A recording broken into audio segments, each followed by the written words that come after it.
to top off, including 2 that are on the lead lap, Jeff Gordon and Kevin Harvick, trying to stretch it here with 63 to go right now. And as the lights go out, let's also point out that it will be Carl Edwards on the inside alongside of Tony Stewart, Kyle Busch in 3rd, Juan Pablo Montoya, Martin Truex in 5th, and Greg Biffle. And let's give a tip of the hat to that crew.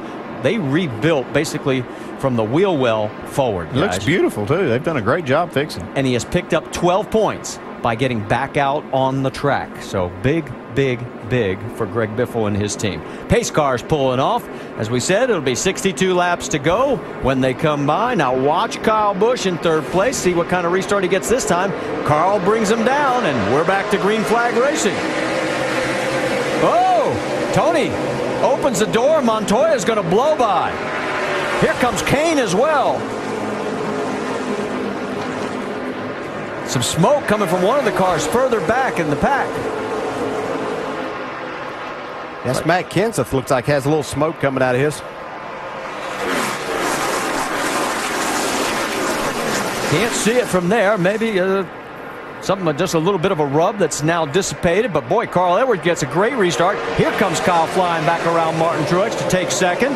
Tony running in 4th. Tony finally gets going, but it took him a full lap almost to get up to speed. Yeah, we've seen him have some trouble on these restarts. Martin Truex doing a great job hanging tough there on the inside for that 2nd spot. Casey Kane side by side. Look, contact with the 56 and the 18. Yeah, they'll be lucky if there's not a flat tire from one of those guys right there. We'll keep an eye on that. And caution, the 82 of Scott Speed. Oh, come on down. Come on, bring it to the pit. Bring it to the pit. Blew up. Man, I say it. Ease her up, ease her up, ease her up, ease her up. So, wow, now it's on fire. Stop right there. Just stop. Just... He was running 16th, and quickly the safety crew on site. Get out of there. Get out of there. So we've seen a number of engine issues tonight on this track. It's a tough racetrack on engines. Maintain a lot of RPM. You know, so it's a lot of turns in this track, but it does maintain a very high RPM all the way around the track. And the fire's still going on the oil underneath, and there they get put the fire out. So this is going to take a little bit of time to clean up, because this is literally, about 250 yards down from pit in. And there it goes. Boy, Regan Smith does a nice job. Doesn't get into the back of him. Got to be a ton of oil coming out of that car out the bottom. And then here is the fireworks display that you don't want to see. And he did the right thing. You heard the crew say, just stop and get out. Yeah, because that air's fueling that flame, and once they get it stopped, then it kind of stops. You see, did a good job, too, of not getting up in the cockpit of the car. See how well it's sealed up with the firewalls and floorboard. Also, at the same time, we've been told that Paul Menard has pulled off, and there he is. And so it looks like their night is over. Now, we don't know for sure if this was an engine issue, but they were down on power. Yeah, more than likely it finally let go. Sounded like he was running on 7 cylinders. He had a great run going early in this race. And it's Ryan Pemberton, the crew chief, and Scott just trying to figure out what happened. All right. Pit road's going to be closed for a while, so why don't we take this opportunity to step aside and stay with us, because things are getting more interesting, because we're getting closer to a fuel window where guys may be able to stretch it to the end. NASCAR Sprint Cup Series, and we'll show you exactly why, as we've got 57 laps to go, but we're under a lengthy caution. More on that issue in a moment, but here's the reason for the caution as the engine on the 82 of Scott Speed erupts. Yeah, definitely something important broke inside that engine and tore up a lot of stuff down there, Doc. Yeah, you had no idea it was on fire just watching our replay here. First of all, you okay? Yeah, we're fine. I mean, yeah, it was pretty funny. I was coming in, and all of a sudden, Ryan got really panicky, and I was like, all right, I guess I'll stop now and get out. And then I came in and saw the replay. I was like, oh, guess we're on fire. Any warning at all with the engine? No, I mean, just right before it went, nothing special. It was engine expiring. Happens all the time. Tough night for Scott Speed. Having a good run. Just moved up into a 16th position, guys. Well, but there were 0 DNFs due to engine problems in 3 of the last 4 races here at Atlanta. But, boy, we have had a slew of them tonight. Now, let's go back to the last restart, because we all made the observation, and you could see it at home as well, about Tony Stewart. Yeah, I mean, he's up here on the outside. He just does not get going. I mean, it's almost like it took him a full lap to get up to full speed. Yeah, we've seen him a number of times, even when he was the leader of the race, restarting the race himself, get past and lose 3 or 4 spots. Well, let's listen to his radio and see what he had to say about it. Guys, I'm sorry. I'm doing everything I can in this situation. I really am. I promise. I cannot keep from spinning the wheels. Just gonna have to do our deal here. I'll get them back. Trust me. I've tried absolutely everything I can here, and I got one more thing in my bag here. I'll try to stick to our deal here. All right, we're with Darian Grubb now, crew chief for Tony Stewart. Do you know what restart trick he has in his bag? He's got a lot of tricks up his sleeve, so we're just going to see what he does. We've struggled pretty bad on restarts tonight, but by the time he gets out of turn 2, we're able to mow those guys back down and pass them. So just hope we can kind of stick with that. Heard you talking about being within a fuel window. Do you want to add fuel here, or you want to stop later and with tires? You'll probably see when everybody else does. All right, they've all been talking about up and down pit road.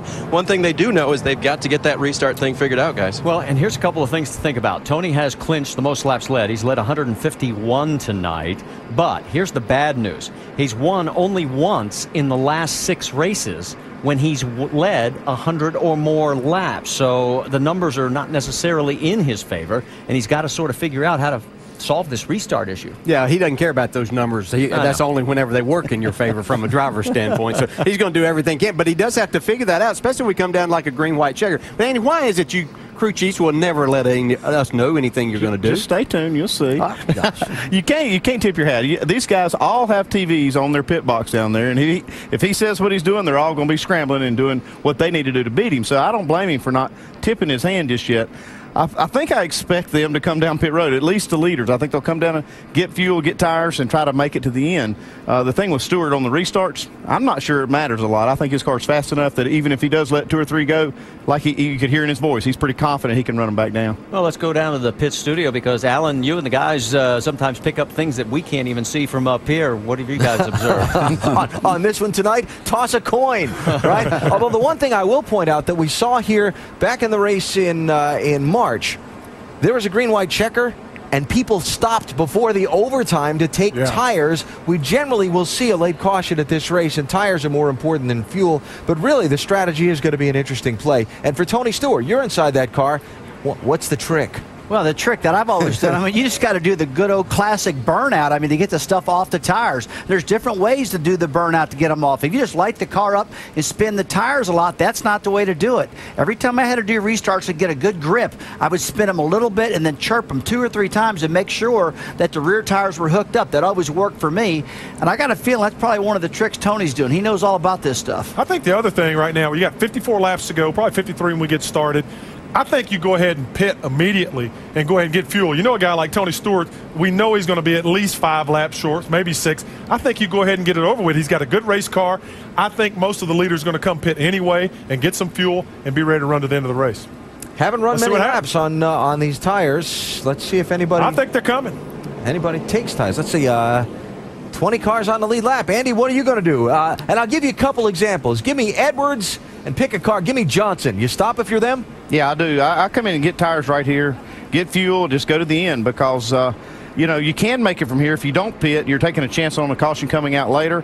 And even though they only have just a couple laps on these tires, they're still going to be slower. Yeah, it's amazing that you only have to get a restart or 2 and a heat cycle or 2, and these tires lose a lot of their grip. So these guys are going to want tires, I'll assure you, if they're even thinking about getting close to going to the end. Well, let's talk about this. The last green flag stretch was 11 laps or less in 7 of the last 8 races here. So the chances are you are going to get one more caution late in this race. But you know what? If I'm Jeff Gordon, I believe I stay out. He's got enough fuel. Remember, he was the last one to get fuel, so he can stay out here, maybe even gamble on getting some track position. All right, they're all coming. Let's send it to Dr. Jerry Punch. Thank you, Marty. 99, 18, 14. Top of your screen, Carl Edwards. They're counting the laps. He can make it about 53, 54. It's going to be very close.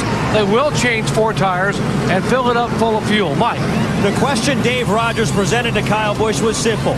Do you want fuel or track position? The answer, obvious. He's on pit road for fuel, 4 tires, and around a wedge, Dave. 4 tires, packet full of fuel. That duty goes to Jeff Gooch Patterson. He has put a second can to it. Jamie.